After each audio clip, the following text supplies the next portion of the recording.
নাম তৰাডুবিত শ্ৰীমন্ত শংকৰদেৱ সংঘৰ পশ্চিম কাৰ্বি আংলং জিলা শাখাৰ ২৭ সংখ্যক বাৰ্ষিক অধিৱেশনৰ সামৰণি।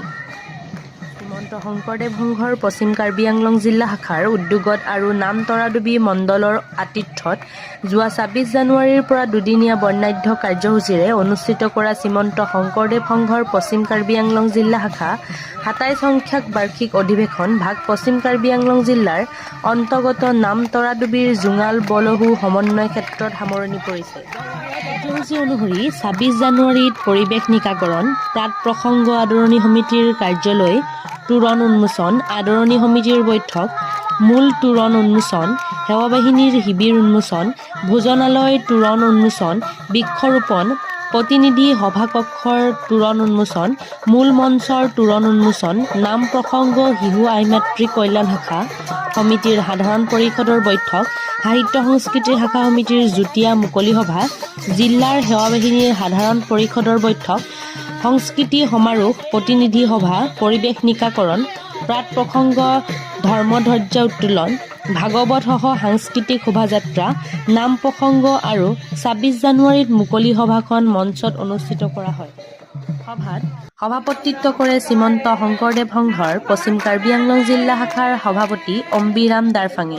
সভাত নিৰ্দিষ্ট বক্তা হিচাপে উপস্থিত থাকে দুলীয়াজানৰ ভাগৱত আচাৰ্য বঁটাপ্ৰাপ্ত ৰুদ্ৰকান্ত বৰাই। সভাত সন্মানীয় অতিথি হিচাপে উপস্থিত থাকে শ্ৰীমন্ত শংকৰদেৱ সংঘৰ মূলৰ সদস্য তৰুণ মশ্ৰং, জিলা সংঘৰ উপসভাপতি ৰাম গোসাঁই আৰু জিলা সংঘৰ সহকাৰী সম্পাদক কৃষ্ণ শুকায়ে।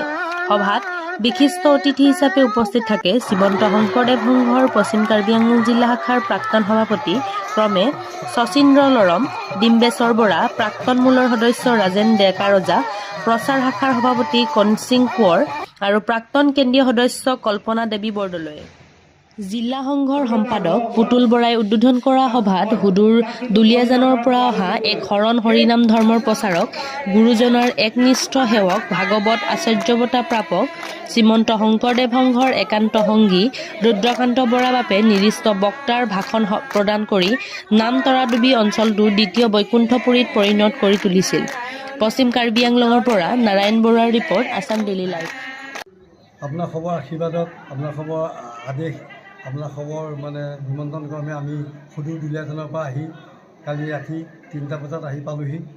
পুৱা একদম প্ৰাতঃতে আৰু আহি পেলাই দেখিলোহি আপোনাৰ সবে বৰ সুন্দৰভাৱে এই ২৭তম পশ্চিম কাৰ্বি আংলং জিলা অধিৱেশন বৰ সুন্দৰভাৱে বাৰ্ষিক অধিৱেশন দুদিনীয়া কাৰ্যসূচীৰে পাতিছে।